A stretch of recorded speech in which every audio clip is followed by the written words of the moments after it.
Welcome, ladies and gentlemen, to another episode of Factorio Masochists Marathon. Marathon, pronunciation going out of the window. So, last episode we were doing a number of things, getting a load of outposts sorted, and also getting the steam set up so that we only use it when nuclear is not generating enough power. But there was a little bit of a problem with how that hooks up with the main grid. I didn't really like the way it worked, because you get the vanilla flashing when it doesn't kick in time, while the accumulators drop down. So I wanted to get rid of the switch. That's what we're just doing here. Thundergun confirmed that it is a case of just putting in some pumps to read the value of the accumulated charge and staggering them as well, so each row comes on at the lower the charge of the accumulator, which still does have a tiny little bit of flashing, but nowhere near as much as before. And it's nice and gradual as well, so it means we're using steam as little as possible and you don't get that vanilla glitch. Or I may have seen it very slightly in this video, or I might have been imagining it. You still see it for a split second, but nothing like before, and there's no vanilla switch involved. So we've got all that sorted. I did have to chop off a steam engine at the start of the row, so we come up and move these defenses up yet again, but we get this all done nice and quickly with a bit of editing, because we don't really want to hang around doing this too much. And I wish I'd moved the wall up even more, because we had to put these poles in on the turrets. These medium poles do clash on the engines, but because we're using the pumps to control the steam coming in, that really doesn't matter anymore. So the next thing I wanted to get done in this episode is to push up to this iron patch just north of this line here, so we can create a steel outpost. I don't know if it'll be the permanent steel outpost because it's in a bit of a funny place on the track, or maybe it is a good place to have it because of how the tracks are going to get really crowded around here, and I'm going to have to double up the rails. I don't know. We'll either move it so we don't have to bring iron up to a weird place, or I might build it somewhere else when we expose some more patches. I don't know. I don't want it to be too far away from the base, but I kind of cock up my first engagement with the biters there, just checking on the steam columns to make sure they're all working, and they all look fine to me, so that's great. One thing I didn't do in the recording, which I wish I could have done, I wish past me would now telepathically think of what I'm thinking of now, and periodically check the evolution scale, because I'm pretty sure we're getting pretty close to the max. In fact, I'm probably going to go and check it as soon as I go do some more recording after I've done this episode. I've already recorded all the footage for this. Now I'm doing the post-commentary. But yeah, again, a bit more of a montage here. So we don't have to watch all the biter pushing. We actually get up there very quick. But one running theme in this episode was I do get out and help a lot with the killing, where I wouldn't really, instead of having to put out more turrets, I just run out and take those last bases out. So I have a quick check on the uranium power, because if this goes out, then I'm screwed. There's 67,235 in the chest feeding the power cell production, and then 166 from the refining. So we're currently, at the rate we're using power cells, we're more than able to keep up with the amount of 235 that we want, which I'm very surprised about, considering it's such a low percentage of 235 you get out of the refining.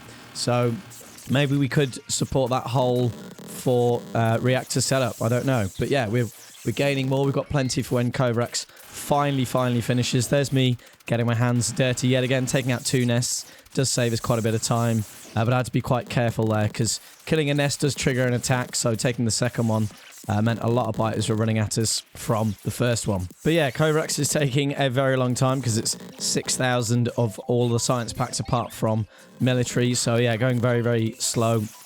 This was about an hour it took me of biter slaying to get up. At this point, I've become probably the closest to dying in this whole biter pushing session. Very reckless of me. But yeah, we're very nearly there. You can just see on the mini-map, we've only got a few more bases to do just to get there. I just wanted to lay out a little bit of track just to get the blueprints all done, so when we bring file along, we can just hit yes, and it'll automatically lay all of this out for us. And also I wanted to just bring the power up as well. So here we are, just clearing the last of the nests round the iron patch. It's not the biggest iron patch in the world. I think it's 1.4 million, 1.5, somewhere around there. But yeah, I did have to work my way through here with grenades. I just wanted to come and bring the grenades in here just to annoy everyone.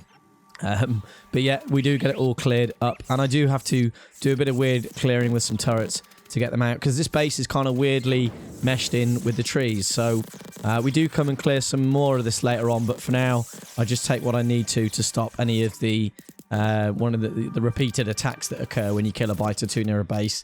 They send more biters and kill even more, so on and so forth. Don't need to keep going on about that, but we trim that base back as well, just for comfort really. But that's all cleared up. We need to head back down, lay the rest of the blueprints out for all this track. And a new base that's spawned here. I think it's a new base, or was it one where I left one nest and it started to grow out again? So if you don't take all the nests out in a cluster, I'm going to start calling them clusters instead of neighborhoods, mainly because of a TV series I've been hooked on recently. That can be blamed for the lack of videos recently. No, I have been very busy, hence the lack of videos. Anyway, we got all that laid out. We got all the track blueprinted out. The next thing I wanted to do is come and sort of file out. We're finally going to get rid of all the stone in it and all the wood, because it's got a load of stuff in it. I don't know if this is going to be a permanent station, but I need to extend that rail down at the bottom there just so we can add more stations in. And at some point, when I'm more comfortable with power and everything, we're going to go full on logistics unloading. And I'm going to lay all these depots out again so they're nice and neatly spaced apart, because at the moment, in my head, they're all a bit of a mess, if you ask me. But we get filing. We're going to use active provider chests just to get rid of all this stone and all this wood that are in them. But yeah, I'm probably going to re-lay out how this depot works. How that station works is probably going to be the file loading bit where we put some requesters in and get a load of stuff in for that. So next up, we need to grab a load of stuff to get some roboports made. I only make a couple because they are actually set up to be made in the factory. So what I can do is just use these to ghost them out and then have the factory lay it all out for me, because we're going to need a lot of roboports here for charging. It's not Bob's where you can put out those lovely charging pads. You just got to put out loads and loads of roboports. So I kind of work out where I want them all. We're going to need loads in here if we're going for full logistics unloading, but we also need to have plenty of power as well to deal with the whole thing. So that's why I'm putting off doing that straight away, because belts are free. Belts don't require power. So we lay all these out and we start the lovely bleeping of the factory, because it's weird. I thought it was making them fine, but clearly there's something stopping them from getting into the logistics system. So they do bring out a few of them. So there are clearly some in there, but for some reason they're not all working. So we'll go and have a look at that in a minute. But we get some filter inserters laid out just to filter the extraction of mainly the stone. There is a little bit of copper in there as well, and wood. So we get that all going, and it kicks off a nice little trail of logistics robots. And then we head over to the automated logistics construction area just to see why the roboports aren't being put into the logistics system. And it's because I left that inserter facing the wrong way. So that sorts all of that out. That'll be hoovering up a huge amount of advanced circuits and steel. So it will take them a little while to get those produced, but not forever. Now, the science production in the factory is nowhere near running at full speed. That is basically my current goal, is to get that going, which is partly why we're doing this steel outpost, so that, you know, we can bring steel in and then convert the steel smelting columns in the factory to iron and really get enough iron coming through, which is currently the shortfall for science production. We also check on the power here just to make sure the new bot unloading isn't ruining that. But that's going to be how the steel's going to be unloaded. We'll just use bots and not bother putting in another column of belts for that. But that will be the only bot unloaded thing for now, because obviously we don't have the power for it. So next up is on for doing the steel outpost. So after a little bit of waiting around and collecting a few bits and bobs that I need, the file train is almost empty, but I don't bother emptying it all the way because it doesn't necessarily need to be completely empty. We can let that run in a bit. And I head up to come and do the rails up here. So I need to sort this junction out here. I may eventually turn it into a proper T-junction, but just for now, steel just needs to come down from the steel outpost and bring it back to the factory. So for now, just shoehorn in some normal signals. I don't bother with rail ones, mainly because of all the resources I collected whilst waiting for file to empty, I forgot to actually grab a load of iron. So very stupid of me there, but we'll go back and get some in a bit once we've laid out at least all the blueprints for everything at the steel depot. Having to stop here because I started laying out the blueprints with some rails actually on me earlier, and the bots started to place it out. So a lot of trees I need to clear here for the station, and obviously if this line is going to carry on any further north, this whole iron patch needs to be mined out anyway. But like I said earlier, this may not become the permanent steel outpost. It'll just turn this whole patch into steel for now, and then I'll decide when we get round to it, when we suddenly stop having steel coming from here, I'll decide to either have it here and have the iron delivered here to be produced, or put it somewhere closer to the factory, because it doesn't really need to be all the way up here, or this may turn out to be a really ideal position. So we have to push these bases back up here because they're a bit too close. We almost get a bit too overwhelmed there, but it seems all right, I guess. We may have to push them back even further if those bases grow back again, because I don't actually get rid of the whole cluster. But we skip ahead again, clearing these out because they were also a bit too close to this corner. I'm not really putting in fancy permanent defenses here. I'm just putting in enough to obviously protect it from the pollution attacks, like always, because it may not be a permanent outpost. But once I've decided, I will start putting in some proper defenses. Also, I'm not doing it permanently because I am actually going to clear this entire area soon and fill in some bottlenecks. So soon we'll have some lovely clear ground, and maybe this area will be the place for all the production outposts. Like electronic circuits is only just east of us. It's not that far away, which we demonstrate in a little bit. And I get all the mining blueprinted out. I might as well blueprint the whole patch. I thought I grabbed loads of miners, but clearly nowhere near enough to cover the whole thing. So we do sort that out in a bit. Skip ahead to messing around, ghosting in the rails for the station, or at least getting the bots to just lay it, messing around with the ghost rail thing there, which just always goes a bit spazzy for me, which is why I don't always use it. And I don't have enough iron meat to actually build the station, so I use a rail signal for now just to make sure the station is the right length, long enough for a train at least, I hope. And then we get a few more rail signals in, because I want to back the file train up and use that to go back to the factory and collect a load more stuff. So we do that, we get the train to take us back automatically, but we don't want to watch that journey. We get all the way back to go and pick up a new stuff, just checking around. We do get a lot of turrets destroyed around the electronic circuits outpost. So I think I skipped the actual footage, but we do go and check it. We also have a nice look at the production screen. I think copper wire is currently our most produced item. But we end up spending quite a lot of time in the factory waiting for stuff for the new outpost. In the meantime, I do expand the advanced circuit production just because that is a bit slow. And it's not fully using all the plastic and green circuits coming in, although there is still a gap in green circuits production. So I do need to expand the electronic circuits outpost even more, absolutely drastically more. I'm probably going to put in red belts or something. And we do shoehorn in the science belt for yellow and purple science. It's a bit annoying having to shoehorn it in. I should have used Stejo's method of passing it back down the bus. But to be honest, I'm probably going to get bots to do it once we're all full up and running. Anyway, we skip all of that because I do spend a hell of a lot of time collecting electronic smelters and miners and all sorts of stuff ready for placing out this outpost. And I come and do these signals again. I thought I did them earlier, or I hadn't done them properly, but we come and do those again. And we place out a load more of the miners that I'd gone and collected, helping out the bots there, because it would just take forever if I just waited for the bots. But yeah, still not enough to cover the entire patch, which is a little bit annoying, but we get all the belts done. And we'll grab some more miners in a bit just to finish off covering all of this patch. You can see now we're about halfway through Kovarax, so as soon as I speed up the science production, we should hopefully get Kovarax completed next episode.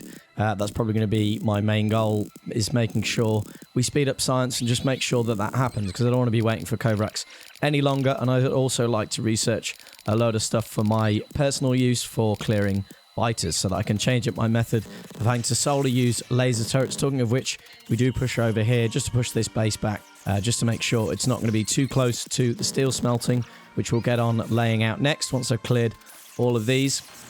Getting my hands dirty yet again just to try and keep with that theme this episode.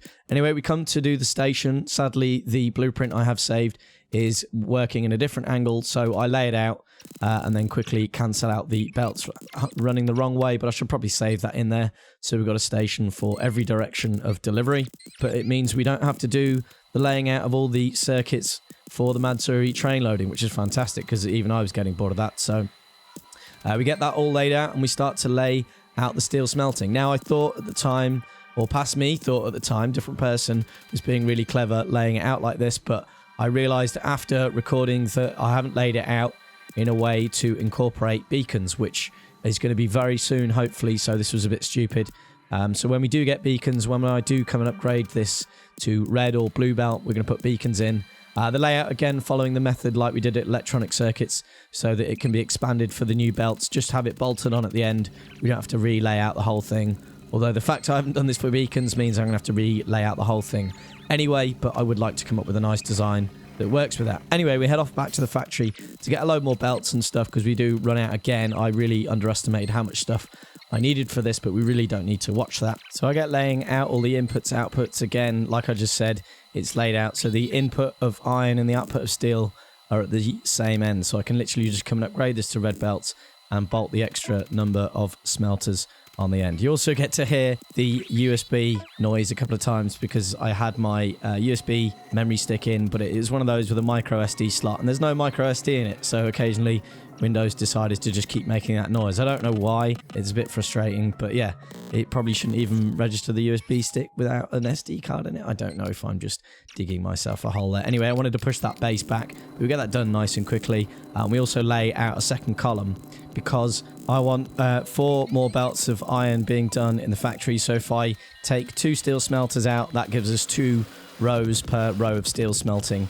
So by putting in 2 here and getting it delivered in, I can relieve 2 columns of steel smelting, which gives us 4 belts of iron production, if that makes any sense at all. And at one point we will be expanding the belts there as well, so we can have more than 12 smelters in a column. And we may go electronic, but the only time you want to go electronic smelting is when you go for beacons. The only reason I'm doing it out here is because I can't be bothered to come and have coal delivered here to feed the steel smelters. Although that probably would have been a good idea.